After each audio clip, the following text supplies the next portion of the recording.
And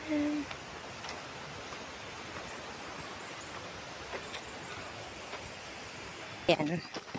From the last part na may concrete na road, maglalakad na naman kami papunta sa community. Nawa may nagdagay luhay diyan katon. So, mga 2025 or 2026 I guess.